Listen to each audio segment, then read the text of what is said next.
Everyone, this is Varsha. Welcome to Victory Education. आज हम देखने वाले हैं एक्सरसाइज 3.5 का क्वेश्चन नंबर 5।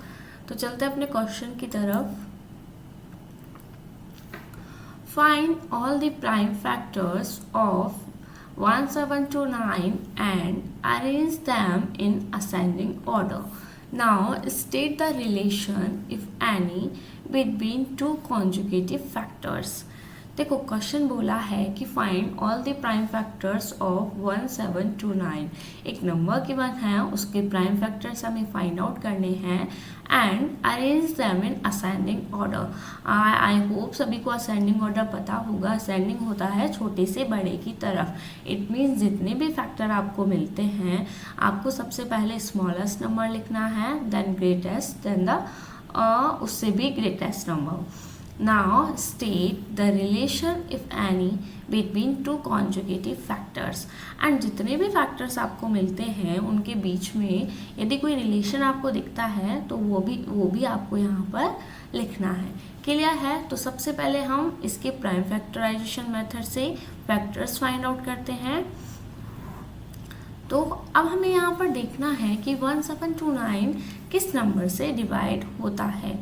तो हमने डिवीज़न मेथड पढ़े थे, डिविजिबिलिटी रूल पढ़े थे। क्या होते हैं देखो, सबसे पहले 2 की अगर मैं बात करूँ तो लास्ट डिजिट देखो 9 है, 2 से डिवाइड नहीं होगा ये नंबर।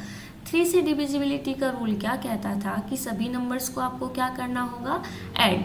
देन चेक करते हैं कि ऐड करने पर वो नंबर अगर 3 से डिवाइड होता है then whole number will also be divisible by 3। So check it. 9 plus 1 10 and 10 plus 7 17 plus 2 19 and 19 is not divided by 3, so the number will also not divisible by 3. So move on the 4 के लिए बोला था last 2 digit 4 से divisible नहीं है। 5 के लिए होता था नंबर लास्ट में 0 एंड 5 होना चाहिए। अब 6 देखते हैं। 6 का डिविजिबिलिटी रूल कहता है if number is divisible by 2 and 3 then also will divisible by 6। लेकिन यहाँ तो 2 और 3 से हम ऑलरेडी चेक कर चुके हैं कि नंबर 2 और 3 से डिवाइड नहीं होता है। अब 7 का डिविजिबिलिटी रूल हमने नहीं देखा था, तो चलो हम यहाँ पर 7 लगा के देख लेते हैं 7 से डिवाइड होता है या नहीं। 7 2 जा 14, कितना रिमेनिंग हुआ 3, एंड 7 4 जा 28, देन 4 एंड 4 9, 49 बचा, 7 7 जा 49। क्या मिला हमें 2 4 7। अगेन हम अगर डिविजिबिलिटी रूल की बात करते हैं तो वही कंडीशन लग रही है, किसी से भी डिवाइड नहीं हो रहा है नंबर। तो ये नंबर देखो किससे डिवाइड हो सकता है, 10 तक तो किसी भी नंबर से नहीं हुआ। 11 से अगर हम बात करें 11 2 जा 22, 2 नहीं होगा।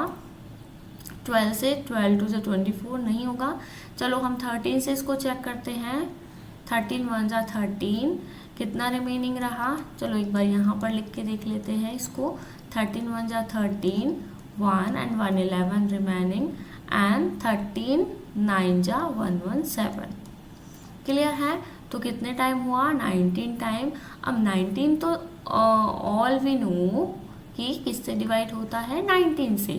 क्या मिलेगा 1। तो इसके जो फैक्टर मिले वो हमें क्या क्या मिले हैं, 7 13 एंड 19। 3 ही फैक्टर हमें फाइंड आउट हुए हैं। तो हम क्या देख सकते हैं, first is 7, second one is 13 and third one is 19। All are already in ascending order. देखो छोटे से बड़ा है तो असेंडिंग ऑर्डर में ऑलरेडी अरेंज है, तो हमें इसे अरेंज करने की नीड तो नहीं है। लेकिन जो हमसे पूछा है the relation if any between two conjugative factor. अब इनके बीच में रिलेशन की अगर मैं बात करूँ तो देखो क्या दिख रहा है, 7 एंड 13 का गैप कितना होता है, 6, एंड 13 एंड 19 का गैप भी कितना होता है, 6। तो हम बोल सकते हैं the difference of two conjugative numbers is same. क्या बोल सकते हैं, the difference between two conjugative numbers या फिर फैक्टर्स भी आप लिख सकते हो इज सेम। क्या लिख सकते हो? सेम। ये क्या मिला है हमें यहाँ पर? रिलेशन मिला है। तो आई होप सभी को ये क्वेश्चन अच्छे से क्लियर हुआ होगा। कुछ भी कहीं भी कुछ प्रॉब्लम हो तो कमेंट करके ज़रूर बताइएगा। और हाँ, आपको हमारा वीडियो कैसा लगता है प्लीज़ ये भी कमेंट में ज़रूर बताइएगा। और वीडियो पसंद आया हो तो वीडियो को लाइक और चैनल को सब्सक्राइब करना ना भूलें। Till then, thank you, bye bye.